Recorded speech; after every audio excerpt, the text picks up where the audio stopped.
The temperature inside the Indiana Fever organization has never been hotter, and the coaching staff, front office, and leadership team are finding themselves standing directly in the center of a fire they created. What happened this week was more than a poorly worded comment, more than a tone-deaf corporate message. It was an unmistakable moment of disconnect between a franchise desperate to rebrand itself and a global superstar whose presence has single-handedly altered the trajectory of the team, the league, and the entire sports conversation. When Fever president Kelly Krauskopf made remarks downplaying the importance of Caitlin Clark in the organization's vision, she wasn't just making a statement. She was lighting a fuse. And the explosion that followed has reverberated through every corner of the basketball world. Because you cannot spend months celebrating, advertising, and financially capitalizing on the presence of a generational athlete, only to turn around and casually imply that you don't want the team relying too heavily on her. You cannot call her foundational one moment and then pivot to vague corporate jargon about balanced growth, sustainable interest, and long-term brand identity. Fans saw right through it. Players heard it. Analysts reacted instantly. Because no matter how polished the phrasing sounded, the message underneath was unmistakable. Someone inside the Fever organization thought it was a good idea to publicly suggest they did not want Caitlin Clark. Caitlin Clark, the reason for record-setting ratings, sold-out arenas, international viewership, and unprecedented WNBA coverage, to be too central to their success. It was one of the most out-of-touch comments in recent sports memory, and the backlash was swift, loud, and entirely justified. Fever fans didn't hold back, and why should they? 4 years this franchise played in near-empty arenas. Interest was minimal. Ratings were microscopic. National conversations were non-existent. Indiana Fever games were barely a blip on the sports radar. And then Caitlin Clark arrived and everything changed overnight. She didn't just elevate the team, she resurrected it. She didn't just build a fan base, she created a movement. She didn't just bring attention, she brought a spotlight so bright that every flaw, every decision, every misstep became visible to the entire world. And instead of recognizing the magnitude of that gift, instead of embracing their good fortune and rallying behind the player who has become the heartbeat of the franchise, the Fever's leadership tried to frame the conversation as if Caitlin Clark were simply one piece of a long-term strategy.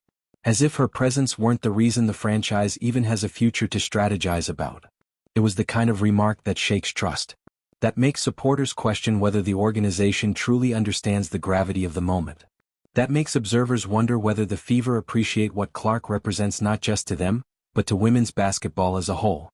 The comparison to Apple, one of the boldest tech brands in human history, would be almost funny if it weren't so painfully misguided. Apple didn't hide the iPhone. Apple didn't minimize the innovation that changed everything. Apple built their empire around their star product, amplified it, celebrated it, and let it define them. That is how great brands grow. They rally behind their biggest strengths. They build their identity around what resonates with the world. They don't mute their stars, they magnify them. But the Fever's leadership missed that memo entirely. Their comment about not wanting to rely too heavily on core players might work in a corporate seminar, but in sports, it translates into one unforgivable message. We don't want to be defined by the very phenomenon that saved us. Fans heard that message loud and clear. And they did not accept it. Because this isn't the NFL. This isn't the NBA. The WNBA thrives on star power. It grows when its brightest players shine. It flourishes when its icons are embraced, promoted, and elevated.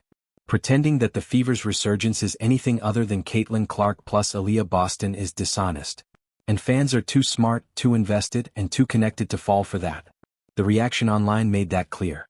People immediately questioned whether Clark would stay in Indiana long-term if the organization continued to undervalue her. They speculated about other markets, Boston, New York, Chicago, or even international leagues, where her star power would be celebrated, not constrained.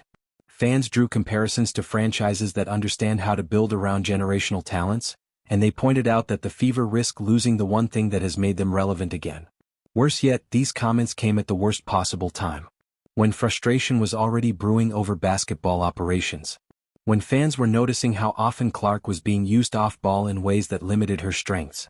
When teammates ignored her cuts, hesitated on passes, or missed opportunities to capitalize on her court vision.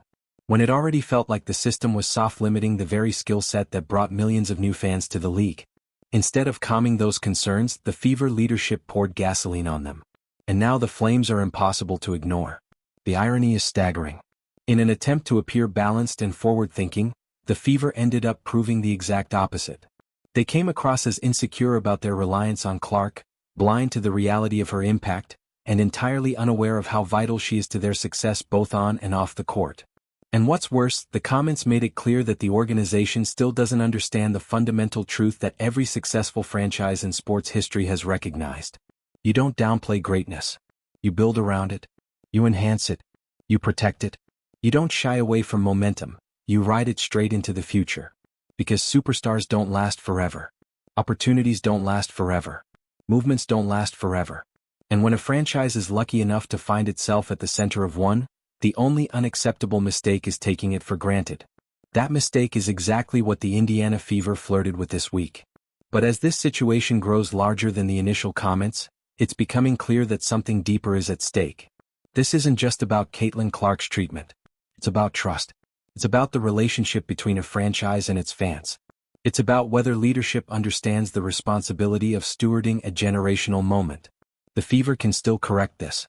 They can still step forward, embrace the player who changed their fortunes, and prove they understand what needs to happen next. But the clock is ticking. Fans are watching. Players are watching. The entire basketball world is watching. And what the franchise does from this moment on will shape its legacy for years to come. This is more than a controversy. This is a crossroads. And the next move the Fever make will define everything. If you're invested in how this unfolds, hit like so this conversation reaches more fans. Subscribe so you don't miss the next chapter in this story. And tell me in the comments, do you think the Fever are mishandling Caitlin Clark, or is this being blown out of proportion? Your voice matters more now than ever.